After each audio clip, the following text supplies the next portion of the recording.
There are some moments in sports that are just different, right? They go beyond the game itself and become actual legends. They're the stories we're still telling decades later. The impossible comeback, the one single shot, the moment where it feels like time just stops. Well, today, we're going to dive into one of the absolute greatest of all time. Just look at that number, 18.5 million. That's how many people in the UK were glued to their TVs after midnight back in 1985. Now, this wasn't some huge national event or a royal wedding. Nope, it was the final frame of the World Snooker Championship. The fact that so many people stayed up tells you everything you need to know about the incredible drama that was unfolding. Can you even imagine the pressure? I mean, hours and hours of play, an entire tournament, a whole career, really, all boiling down to one single shot. That's what the commentator, Jim Meadowcroft, was talking about here. One ball left on the table and the world title just hanging in the balance. The tension was just off the charts. So how in the world did it get to that point? Because see, this final wasn't supposed to be close. It wasn't even supposed to be a real contest.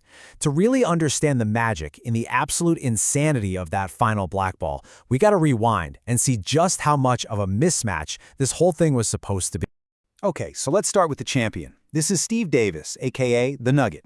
He got that nickname because he was just so clinical, so precise, almost like a machine. And back in the mid-'80s, he wasn't just the best player on the planet, he was this unstoppable force of nature, just dominating the sport like nobody ever had before. And yeah, this chart really just lays it all out, doesn't it? On one side, you've got the king, Steve Davis, world number one, the defending champion, and on the other side, you've got Dennis Taylor, a guy everyone liked, sure, but he was ranked 11th and had lost to Davis in 8 of their last 9 matches. The numbers just don't lie. This was the absolute definition of a David versus Goliath story. So let's meet our David, Dennis Taylor. You couldn't miss him. He was famous for those huge upside-down glasses, and he always seemed to have a smile on his face. But don't let that fool you. Underneath it all, he was a fierce competitor. And in 1985, he was playing for something that was way, way bigger than just a snooker tournament. And this is where the story gets a ton of heart. Taylor was carrying this immense emotional weight with him. He had dedicated his entire run at the championship to his mother, who had sadly passed away just a few months earlier. So for him, this wasn't just about winning a trophy. It was a deeply, deeply personal mission. So the final is all set. The unbeatable machine versus the underdog on an emotional quest. You're probably thinking this is going to be a tight, back-and-forth classic from the very beginning, right? Well, what actually happened was the complete opposite. It was a demolition. Just look at that score, 8-0. At the end of the very first session, Steve Davis was leading 8 frames to 0.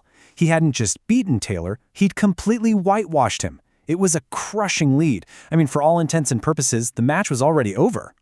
The situation looked absolutely hopeless. But then, something just shifted.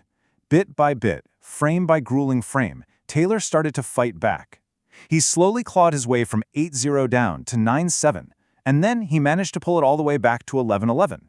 He just would not quit, chipping away at this lead that everyone thought was insurmountable. And then, incredibly, after 34 long, exhausting frames of snooker, this was the score, 17-all. From being 8-0 down, Dennis Taylor had somehow, some way, done the impossible. He had pushed the unbeatable Steve Davis all the way to a final winner-take-all frame. And so, that brings us to frame number 35. After more than 14 hours of play, it all came down to this.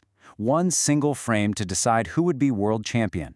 And this one frame would become, without a doubt, the most famous in the entire history of the sport. And this wasn't some quick ending, oh no. This frame was an agonizing 68-minute-long battle of nerves. Davis got an early lead, and it looked like he was finally going to close it out. But Taylor, yet again, fought back, clearing all the colored balls one by one until only the black was left. The scores were incredibly close, and it all came down to this. Whoever sinks the final black ball wins everything. The pressure was just unbelievable. First, Taylor gets a chance to win it all, and he misses. You can hear the entire arena groan. So now, the title is right there for Steve Davis. All he has to do is pot the black. And he misses too. He actually overcuts it, leaving it in a perfect spot for Taylor. I mean, you couldn't write a script this dramatic. After all of that, the whole championship came down to one of the easiest shots of the night. So Taylor steps up to the table, and he sinks it. The place just erupts. The release of emotion was incredible. Dennis Taylor raises his cue over his head, he wags his finger in this moment of pure joy and disbelief, and he kisses the trophy. He'd actually done it. The underdog had won.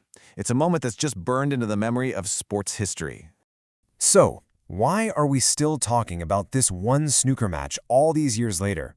Well, because it became more than just a game. It was a perfect story that completely captured the imagination of an entire nation, and its legacy is every bit as remarkable as that amazing comeback. I mean, the numbers really do speak for themselves.